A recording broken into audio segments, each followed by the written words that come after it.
समुद्र की गहराइयों में एक भयानक सन्नाटा पसरा हुआ था। पर अचानक वही रेलिक, वो डूबे जहाज वाला, फिर से चमक उठा। उसके चारों ओर नीली बिजली जैसी लहरें दौड़ने लगीं। स्क्विड ने घबराई आवाज में कहा, ये फिर से जिंदा हो गया। ओरेकल की गूंज अब भी कानों में बज रही थी। हर परछाई एक संदेश है, हर प्रतीक एक दरवाजा। सीहॉर्स ने रेलिक पर बने निशानों को ध्यान से देखा।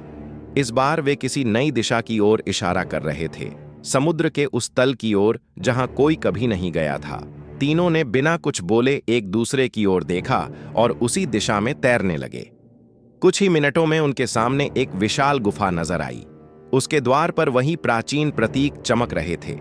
जैसे ही वे अंदर दाखिल हुए, पूरा गुफा नीली सुनहरी रोशनी से भर उठा। दीवारों पर उकेरी आकृतियां जैसे जीवित थीं। वे समुद्र की मैजिकल ओरिजिन की कहानी सुना रही थीं।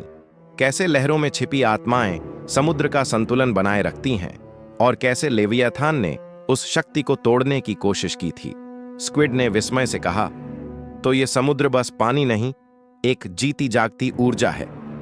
अचानक जमीन कांपने लगी। गुफा की छत से भारी पत्थर गिरने लगे। शार्क ने बिजली सी फुर्ती से दोनों को धक्का दिया। भागो!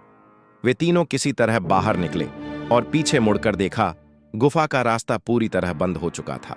लेकिन अंदर वो रेलिक अब हवा में तैर रहा था।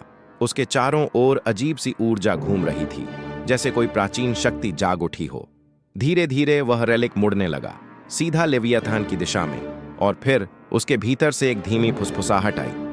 तुम्हें चुना गया है। तीनों के चेहरे सख्त पड़ गए। डर और जिम्मेदारी का बोझ एक साथ उन पर आ गिरा। अब यह सिर्फ एक खोज नहीं रही, यह समुद्र की असली परीक्षा थी। समुद्र शांत था, पर उसकी लहरों में अब तूफान पल रहा था, और तीनों जानते थे अगला कदम सब कुछ बदल देगा।